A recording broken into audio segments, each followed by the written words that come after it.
Clip number 1113۔ اس clip میں آپ قرآن پاک کی سورہ روم کا تعارف، آیت نمبر 1 سے 2 کی تلاوت، ترجمہ قرآن اور تفسیر قرآن صراط الجنان سماعت فرمائیں گے۔ سورۃ الروم، سورہ روم کا تعارف۔ مقام نزول، سورہ روم مکہ مکرمہ میں نازل ہوئی ہے۔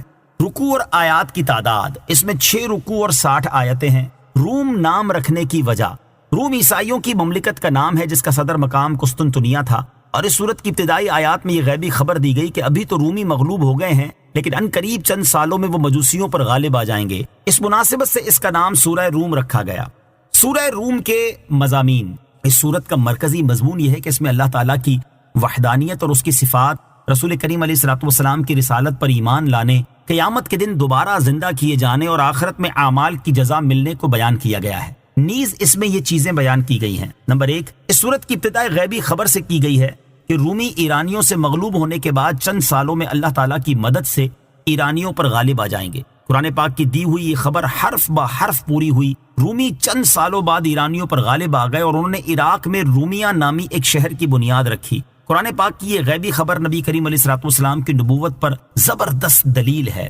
نمبر 2، کفار کے علم کی حد بیان کی گئی اور اللہ تعالیٰ کی وحدانیت و قدرت پر دلائل دیے گئے۔ نمبر 3، مرنے کے بعد دوبارہ زندہ کیے جانے، قیامت قائم ہونے، نیک اعمال کرنے والے مسلمانوں کی جزا اور آخرت کا انکار کرنے والے کفار کی سزا کا بیان کیا گیا ہے۔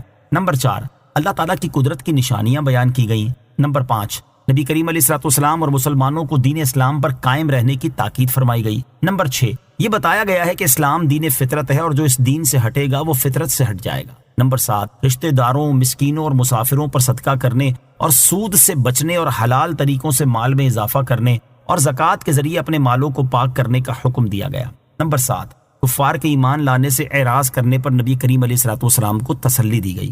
سورہ عنکبوت کے ساتھ مناسبت، سورہ روم کی اپنے سے ماں قبل سورت عنکبوت کے ساتھ ایک مناسبت یہ ہے کہ دونوں سورتوں کی ابتدا الف لام میم سے کی گئی اور ان حروف کے بعد تنزیل، کتاب اور قرآن میں سے کسی کا ذکر نہیں کیا گیا، ورنہ سورہ قلم کے علاوہ حروف مقطعات سے شروع ہونے والی دیگر سورتوں میں حروف مقطعات کے بعد تنزیل، کتاب یا قرآن میں سے کسی ایک کا ذکر کیا گیا ہے۔ دوسری مناسبت یہ ہے کہ سورہ عنکبوت کے آخر میں جہاد کا ذکر ہے اور سورہ روم کی ابتدا میں رومیوں کے اللہ تعالیٰ کی مدد سے ایرانیوں پر غالب آنے کی خبر دی گئی ہے۔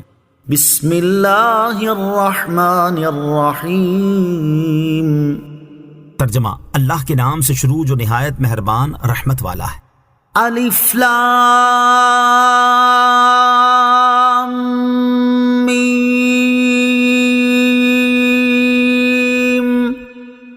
غلبت الروم۔ ترجمہ، الف لام میم، رومی مغلوب ہو گئے۔ الف لام میم یہ حروف مقطعات میں سے ایک حرف ہے، اس کی مراد اللہ تعالیٰ ہی بہتر جانتا ہے۔ غلبت، مغلوب ہو گئے۔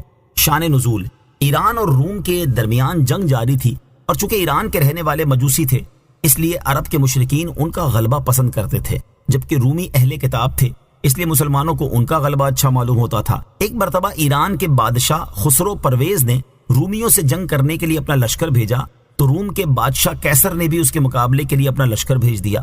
شام کی سرزمین کے قریب جب ان لشکروں کا آپس میں مقابلہ ہوا تو ایرانی لشکر رومی فوجیوں پر غالب آ گیا اور انہیں شکست دے دی۔ مسلمانوں نے جب یہ خبر سنی تو انہیں بہت گراں گزری، جبکہ کفار مکہ اس سے خوش ہو کر مسلمانوں سے کہنے لگے تم بھی اہل کتاب ہو اور عیسائی بھی اہل کتاب ہیں اور ہم بھی امی ہیں اور فارس والے بھی امی ہیں۔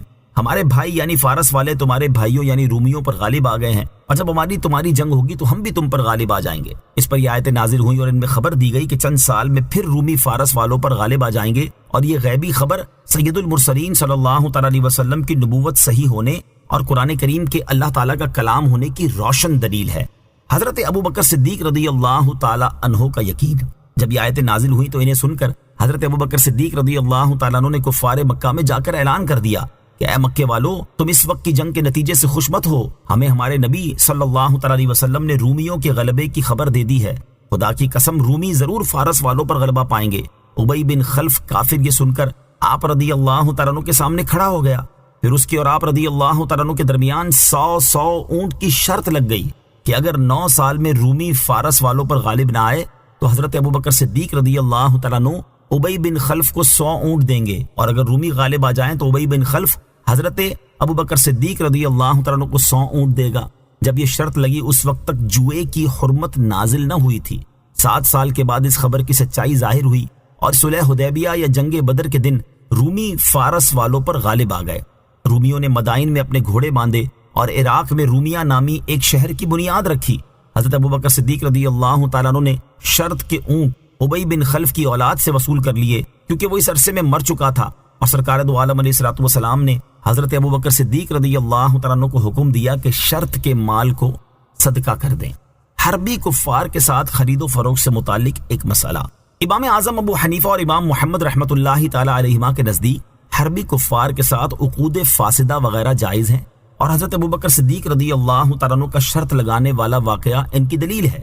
یاد رہے کہ اس مسئلے کی کچھ تفصیلات ہیں، اس لیے عوام الناس کو چاہیے کہ علماء کرام سے اس مسئلے کی تفصیل معلوم کیے بغیر از خود اس پر